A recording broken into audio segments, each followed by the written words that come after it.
شهر رمضان الذي أنزل فيه القرآن۔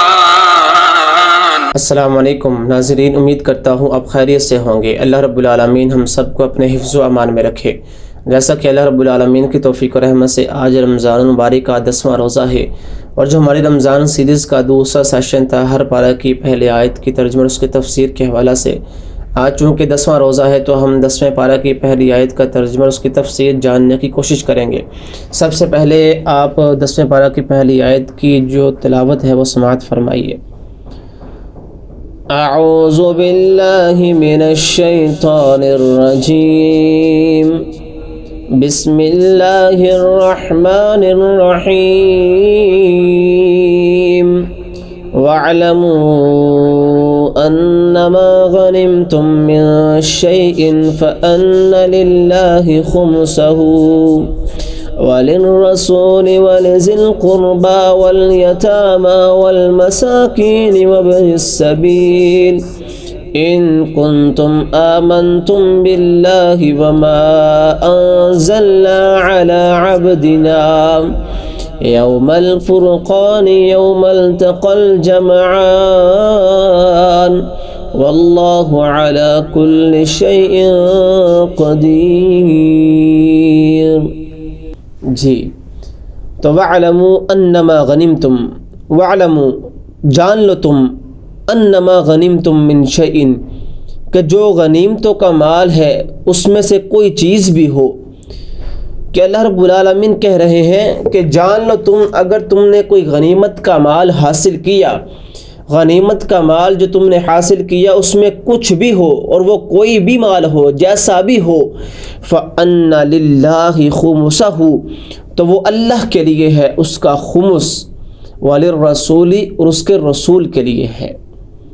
کیا پتہ چلا کہ اللہ رب العالمین فرما رہے ہیں کہ جو غنیمتوں کا مال ہے، جو غنیمت کا مال مسلمان کسی جنگ کے بعد حاصل کرتے ہیں، اس کا جو 5واں حصہ ہے وہ اللہ اور اس کے رسول کے لیے ہے۔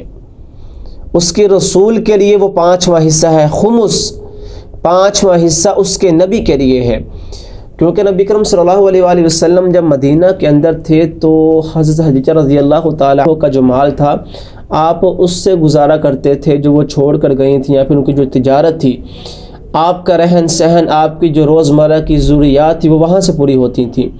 لیکن جب آپ مدینہ سے ہجرت کر کر مکہ کی طرف گئے تو وہاں آپ کا کوئی نہ تجارت تھی، نہ آپ کے پاس کوئی مال تھا، نہ آپ کی کوئی جائیداد تھی، نہ آپ کی کوئی زمین تھی جس سے آپ اپنا رہن سہن یا پھر اپنا کوئی گھر کا چولہا جلا سکیں۔ تو نبی کرم صلی اللہ علیہ وسلم چونکہ اللہ کی تبلیغ میں 2400 گھنٹے وہ مصروف رہا کرتے تھے تو وہ تجارت نہیں کیا کرتے تھے، تو اللہ رب العالمین نے جو غنیمت کا مال مسلمان حاصل کرتے تھے اس کا جو 5واں حصہ تھا وہ نبی کرم صلی اللہ علیہ وآلہ وسلم کی ذات کے لیے مخصوص کر دیا تھا، کہ غنیمت کا جو مال ہے اس کی ایک ڈیری لگی جائے گی، اس کا ایک ڈھیر ہوگا، سارے مال کو اکٹھا کر کر اس میں جانور ہیں، جو بھی ہے، مال ہے، کھانے کی اشیاء ہیں، کپڑے ہیں، جو بھی ہے اس کو ایک جگہ اکٹھا کیا جائے گا، اس کے 5 حصے کیے جائیں گے۔ 4 حصے جو جنگ میں شریک مسلمانوں کے لیے ہیں، جو مسلمان جنگ میں شریک ہوئے ہیں، مرد شریک ہوئے ہیں، ان کے لیے وہ 4 حصے ان کے لیے ہیں، اور 5واں حصہ نبی کرم صلی اللہ علیہ وآلہ وسلم کے لیے ہے۔ وہ 4 حصے اس لیے کہ اگر کوئی مسلمان پیدل ہے تو اس کا 1 حصہ، اور اگر وہ مسلمان سواری پر ہے، اپنی ذاتی سواری پر ہے تو اس کے 2 حصے، کیونکہ جو جانور اس کے ساتھ ہوتا ہے، اس کا چارہ، اس کے کھانا وغیرہ، جو بھی اس کے اخراجات ہیں، تو سوار مسلمان کے لیے 2 حصے ہوا کرتے تھے، اور جو پیدل مسلمان ہوا کرتا تھا اس کا 1 حصہ ہوا کرتا تھا ان 4 حصوں میں سے۔ اب اگلا جو 5واں حصہ نبی کرم صلی اللہ علیہ وآلہ وسلم کے پاس جاتا تھا اس کے بھی 5 حصے ہوا کرتے تھے۔ وہ 5 حصے کیسے تقسیم ہوتے؟ وَلِلرَّسُولِ پہلا حصہ نبی کرم صلی اللہ علیہ وآلہ وسلم کے لیے اور آپ کے ازواج مطہرات کے لیے، آپ کی جو بیویاں تھیں ان کا جو نان و نفقہ تھا اس کے لیے، اور آپ صلی اللہ علیہ وآلہ وسلم کی ذات کے لیے 5واں حصے کا بھی 5واں حصہ، ٹھیک ہے۔ باقی جو 4 حصے بچے، وَلِذِي الْقُرْبَى اور آپ کے قرابت دار، آپ کے رشتہ دار جو قریش میں رہتے تھے، جو قریشی تھے، ان میں سے جو آپ کے جو قریبی رشتہ دار تھے ان کے لیے دوسرا حصہ ہوا کرتا تھا۔ 5ویں حصے کے جو 5 حصے ہوتے تھے ان میں سے پہلا حصہ آپ صلی اللہ علیہ وآلہ وسلم کی ذات کے لیے اور آپ کے ازواج مطہرات کے لیے، اور دوسرا آپ کے قرابت داروں، آپ کے رشتہ داروں کے لیے۔ تیسرا حصہ والیتامہ، اور تیسرا حصہ ہوتا یتیموں کے لیے، والمساکینی، اور چوتھا حصہ ہوتا مسکینوں کے لیے، اور 5واں حصہ وابن السبیل، مسافروں کے لیے۔ کیا گنتی شمار ہوئی کہ جو بھی غنیمت کا مال ہوتا اس کے 5 حصے کیے جاتے، 4 حصے جو مسلمان جنگ میں شریک ہوتے ان کے، اور 5واں حصہ نبی کریم صلی اللہ علیہ وآلہ وسلم کے پاس جاتا۔ اب اس 5ویں حصے کے 5 حصے کیے جاتے۔ پہلا آپ صلی اللہ علیہ وآلہ وسلم کے گھر جاتا، آپ کی بیویوں کے لیے اور آپ کے لیے۔ دوسرا جاتا آپ کی قرابت داروں اور رشتہ داروں کے لیے۔ تیسرا جاتا یتیموں کے لیے۔ چوتھا جاتا مسکینوں کے لیے، اور 5واں جاتا مسافروں کے لیے۔ یہ تقسیم ہوا کرتی تھی۔ اور آگے اللہ پاک نے کیا فرمایا؟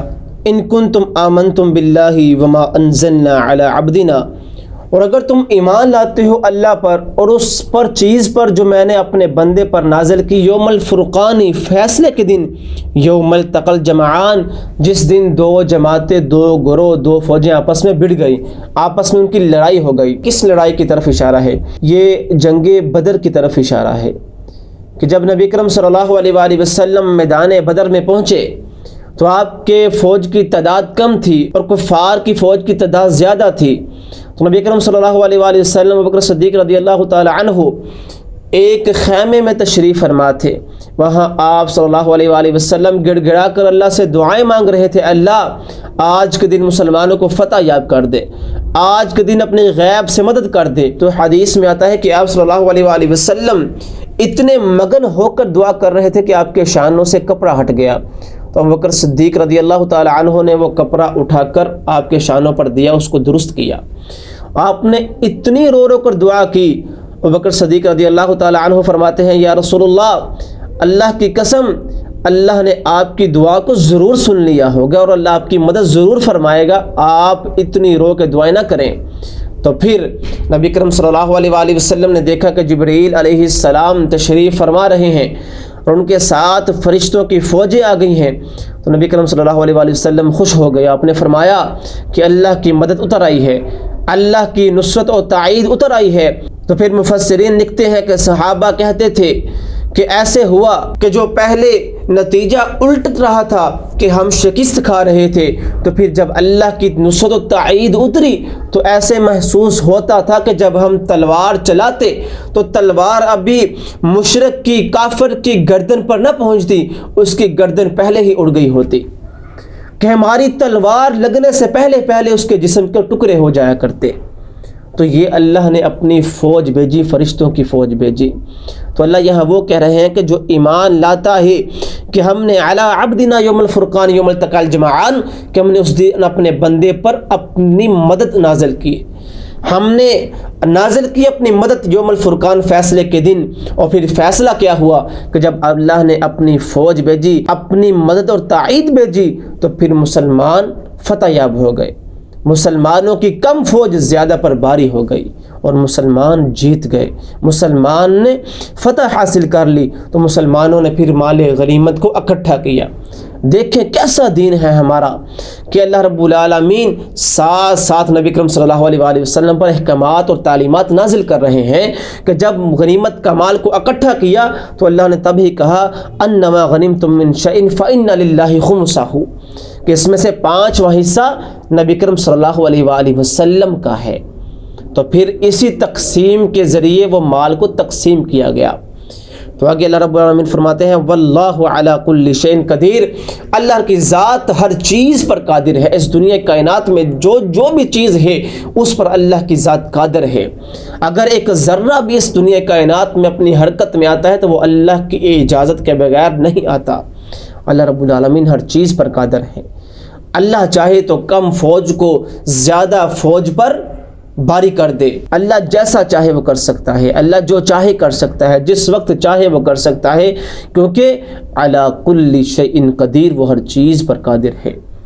تو یہ تھا اس کا ترجمہ اور اس کی تفسیر۔ اللہ رب العالمین سے دعا ہے کہ اللہ رب العالمین ہم سب کو قرآن کو سمجھ کر اس پر عمل کرنے کی توفیق عطا فرمائے۔ وآخر دعوانا ان الحمد للہ رب العالمین۔